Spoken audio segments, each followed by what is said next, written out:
Good morning, Year 3. So, we're going to be doing a different text today. This is called Five Children and It. It's quite a lot longer than the text we did last time when it was just a shorter poem. But obviously, most texts from Do Comprehensions are going to be about this length or more. So, let's get into it. I'm going to start reading to start with, and then we're going to go through the questions as we have done.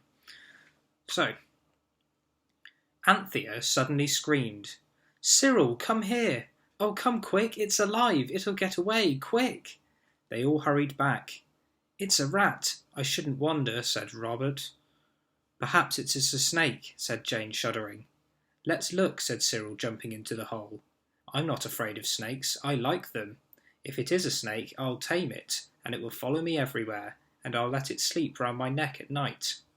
"No, you won't," said Robert firmly. He shared Cyril's bedroom. But you may if it is a rat." Lost what it was. "Oh, don't be silly," said Anthea. "It's not a rat, it's much bigger, and it's not a snake. It's got feet, I saw them, and fur. No, not the spade, you'll hurt it. Dig with your hands, and let it hurt me instead." "That's so likely, isn't it?" said Cyril, seizing a spade. "Oh, don't," said Anthea. "It sounds silly, but it said something. It really, truly did." "What?" "It said, 'Let me alone.'" But Cyril merely observed that his sister must have gone off her head, and he and Robert dug with spades, while Anthea sat on the edge of the hole, jumping up and down with hotness and anxiety. Then Anthea fell on her knees and began to scratch like a dog does when he has suddenly remembered where it was that he buried his bone. "Oh, I felt fur," she cried, half laughing and half crying. "I did indeed, I did." Then suddenly a dry, husky voice in the sand made them all jump back, and their hearts jumped nearly as fast as they did. "Let me alone," it said, and now everyone heard the voice and looked to the others to see if they heard it too. "But we want to see you," said Robert bravely. "I wish you'd come out," said Anthea, also taking courage. "Oh, well, if that's your wish," the voice said, and the sand stirred and spun and scattered, and something brown and furry and fat came rolling out into the hole. And then the sand fell off it, and it sat there yawning and rubbing the ends of its eyes with its hands. "I believe I must have dropped asleep," it said, stretching itself. The children stood round the hole in a ring, looking at the creature they had found. It was worth looking at. Its eyes were on its long horns like a snail's eyes, and it could move them in and out like telescopes. It had ears like a bat's ears, and its tubby body was shaped like a spider and covered with thick, soft fur. Its legs and arms were furry too, and it had hands and feet like a monkey's. "What on earth is it?" Jane said. The thing turned its long eyes to look at her and said, "Don't you know a sand fairy when you see one?" So, that's the text. And now we're going to go through the questions. So, number 1, looking at the vocabulary section. Question 1 says, "Perhaps it is a snake," said Jane, shuddering. What does the word shuddering suggest about how Jane feels about snakes? So, shuddering, again, you sort of need to know what the word shuddering means. All these vocabulary questions are all about knowing what the words mean. So, shuddering, basically, if you felt a bit nervous or scared about something, you might sort of shudder like this, okay? So that's what shuddering is, okay? So I've written, it suggests that Jane doesn't like them or that she is scared of them. That's what it suggests about snakes. It suggests that she doesn't like them or that she's scared of them. As you can see, it's a longer line, so it did need to be a bit more than just one word for that answer. Number 2, look at the beginning of the story. Find and copy one word that means the same as maybe. So find and copy one word that means the same as maybe. So again, if I look at the beginning, I can see it says, "Perhaps it is a snake," said Jane. And I know that perhaps is the same thing as maybe. So that's what I wrote. I wrote the word perhaps, because that is find and copy one word. If I wrote any more than one word, I've lost the mark. I need to write one word, because that's what it says in the question. Number 3, look at the sentence beginning, "and let it hurt me instead." What does the word seized mean in this sentence? Now again, you need to know what the word seized means. The word seized basically just means to grab or to take hold of something. So that's pretty much what I wrote down. I put grabbed / take hold of. There we go. Number 4, retrieval. So we are reading the question. Look at the section that begins, "Let's look," said Cyril. What does Cyril say he would let a snake do after he tamed it? So I would look in the text. I'd say, where does it say "let's look"? Let's see if we can find that in the text. There it is, near the top. "Let's look," said Cyril, jumping into the hole. "I'm not afraid of snakes, I like them. If it is a snake, I'll tame it, and it will follow me everywhere, and I'll let it sleep around my neck at night." So, the question said, what does Cyril say he would let a snake do after he tamed it? The answer to that is, as it says there, "I'll let a snake sleep around my neck at night." So I've written down, he would let it sleep around his neck at night. That's the answer. So that's what he'd let it do. He'd let it sleep around his neck at night. Number 6. What is the first thing that the creature says to the children? I can remember this one. It said something about letting them alone. I'm just going to find the exact bit in there. There it is. "Let me alone," it said, and now everyone heard the voice and looked to the others to see if they heard it too. Let me alone. So all I've written down literally is "let me alone" in inverted commas, because that's what it said. What's the next question? Number 7. So moving on to the inference questions now. Question number 7. "No, you won't," said Robert firmly. Why do you think Robert says this? So this one is a bit more, you have to think, why did he say "no, you won't"? So again, I'm going to find it in the text, because I can't quite remember right now. I'm going to look back through the text. "No, you won't." I can see it somewhere near the top in the middle. It's right at the beginning of the line. So it's "No, you won't," said Robert firmly. He shared Cyril's bedroom. So obviously, I need to sort of see what was said before that. So I'm just going to read the bit before that and see what he's saying "no, you won't" to, because I can't remember that. So let me just have a look. Line before that. "It will follow me everywhere and let it sleep around my neck." What will he let sleep around his neck? "Let's look," said Cyril, jumping into the hole. "I'm not afraid of snakes, I like them. If it is a snake, I'll tame it, and it will follow me everywhere, and I'll let it sleep around my neck at night." So, I get from that Robert doesn't like snakes. That's why he's saying "no, you won't," because he doesn't want a snake around his bedroom. So that's what I've written down. I've written, because Robert is scared of snakes and shares a bedroom with Cyril, so he doesn't want any of the snakes in there at night.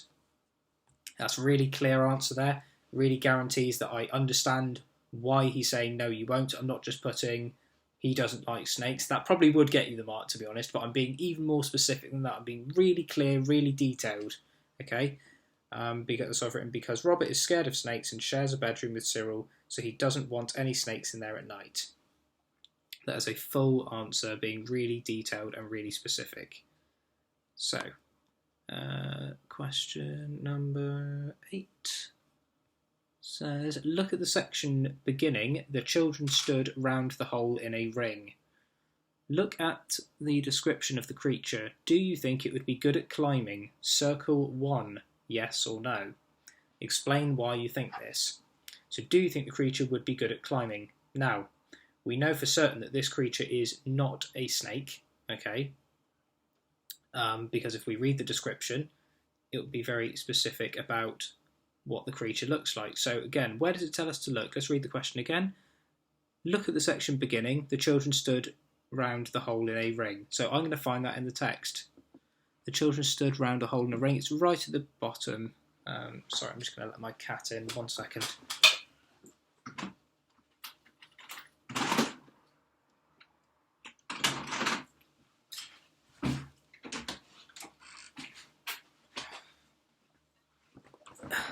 Apologies for that. There we go. Right, the children stood round the hole in a ring. So I'm going to read the description. Looking at the creature they had found, it was worth looking at. Its eyes were on long horns like a snail's eyes, and it could move them in and out like telescopes. It had ears like bat's ears, and its tubby body was shaped like a spider's and covered with thick, soft fur. So we know for certain this is not a snake, don't we? Okay, that's really clear that all these things. It's got thick, soft fur, body like a spider. Its legs and arms were furry too, and its hands and feet like a monkey's. So that's the description. I've read the description. Now I need to decide if I think it'd be good at climbing.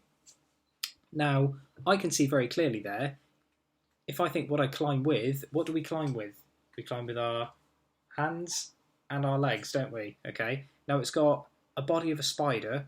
Okay. It doesn't say anything specific about the legs, but it does say about the arms and hands, doesn't it? It says its hands and feet. Oh, sorry, it does say about the feet.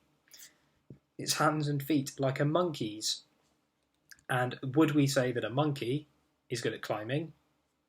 I would. So I would go yes on that one. I'd circle yes. And then I've written, why do I think this? And quite literally, because the simile there, like a monkey's, I said because it has the hands and feet of a monkey. That's quite specific. That's my reason behind it. I know why it's good at climbing, because I know monkeys are good at climbing. I could have even added there, and I know monkeys are good at climbing. I could have put that in there as well. I didn't, but I could have done. Make it even more detailed. But I know that monkeys are good at climbing, therefore I believe this creature is good at climbing. So I've justified my answer and made my point. Right, question 9. What was Anthea thinking when she fell on her knees and began to scratch like a dog?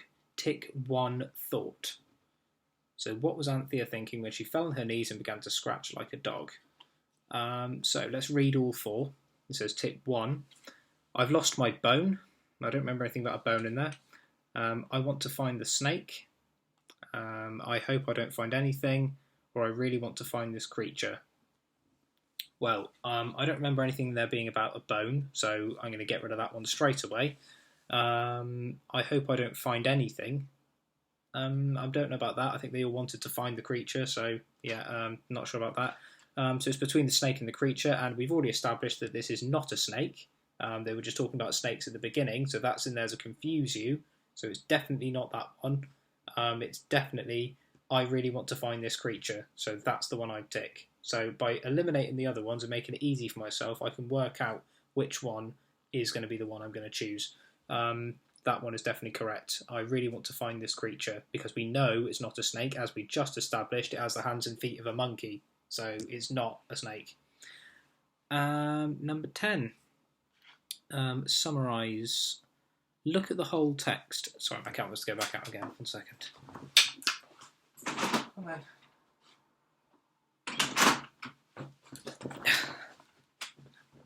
Perils of working at home. Right, number 10. Look at the whole text. Draw lines to show whether the statements below took place at the beginning, middle, or end of the story. So we've got 3 statements. We've got the creature rolled out of the hole. We've got Anthea feels fur, and Cyril jumps into the hole. So, again, I'm going to look back through the text, see what I can see. So I'm looking for any of those 3 at the beginning. I'm just skimming through here, just seeing if I can see any of them. Oh, I can see right at the beginning there. Let's look, said Cyril, jumping into the hole. That's right at the beginning, jumping into the hole. So Cyril jumps into the hole. That's got to be the beginning, hasn't it? That's right at the start. It's about the 1, 2, 3, 4, 5, 6th line down. So there you go. So all I've got to now to look out is Anthea feels fur and the creature rolled out of the hole. So let's just skim down. Oh, somewhere in the middle there. Oh, I felt fur, she cried, half laughing and half crying. Oh, I felt fur. So that's in the middle. I can see that already. So that's the middle, so which means the end has to be the last one, which is the creature rolled out of the hole. And I know, logically, that is the last one, because as we know, the creature emerges at the end, doesn't it, and then speaks to the children. So that has got to be the last one. So that's the order they need to go in. So if I just show you mine, that's how we've got it, okay? And number 11. So we've got the meaning as a whole here.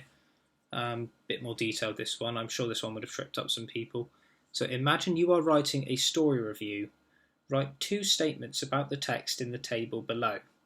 So we've got a piece of information about the story. We've got something exciting that happens in the story. So a piece of information about the story.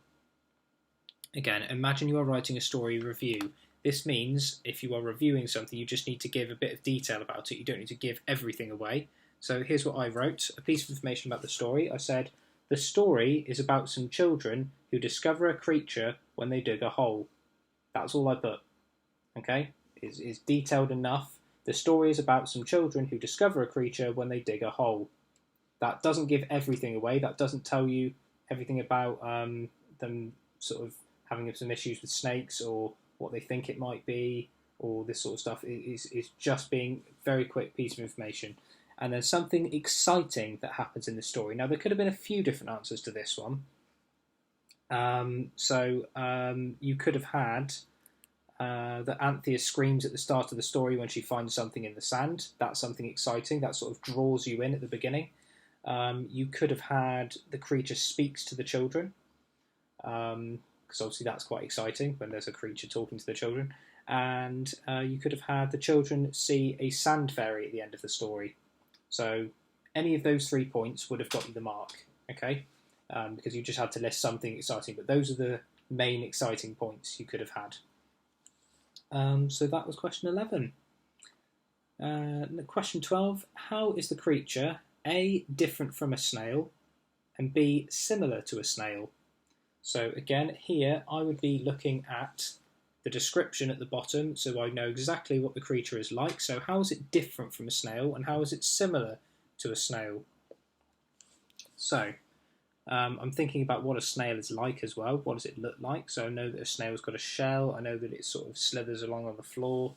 Not slithers, that's not the right word, is it? Is it? I'm not sure. Does a snail slither? I don't know. I'm not sure. Someone look that one up and let me know. Put it in the comment. I can't remember. What does a snail do? I'm not sure if it slithers. No, it can't. It's snake slithers. Have a look. See if anyone can find it out. If anyone can find out how a snail moves, put it in the comments for me on Class Dojo, and I'll be very interested to know. Anyway, sorry, I just got interested in something else there. Let's go back to the description. So the description, its eyes were on long horns like a snail's eyes. Ooh, like a snail's eyes. Okay. So that one, if it's saying it's like a snail's eyes, that has got to be a point for the similar, hasn't it? So I'd actually put that for B for that one. But let's think, how is it any different? Well, I can think about its body. It's got a tubby body and it was shaped like a spider. That's something different. So let me just see what I wrote a second. So I wrote, different from a snail. It does not have a shell or a snail's body. It has hair over its body, bat-like ears, hands and feet, like a monkey. Okay, so all of those points are different. Okay, similar though, as it says right there, that it has eyes on stalks, long horns like a snail's eyes. It literally says like a snail's eyes, so you've got to class that one as being similar. And that is all of the questions for set A. So there will be some more questions on this text tomorrow for set B. I'm not going to read the text again tomorrow because it is quite a long text. I've read it in this video, and obviously you should be following all the videos anyway. But yeah, I'll just start going right through the questions tomorrow, and that should all be fine. So keep working hard, everyone. We're doing really well, and I will see you tomorrow. Take care.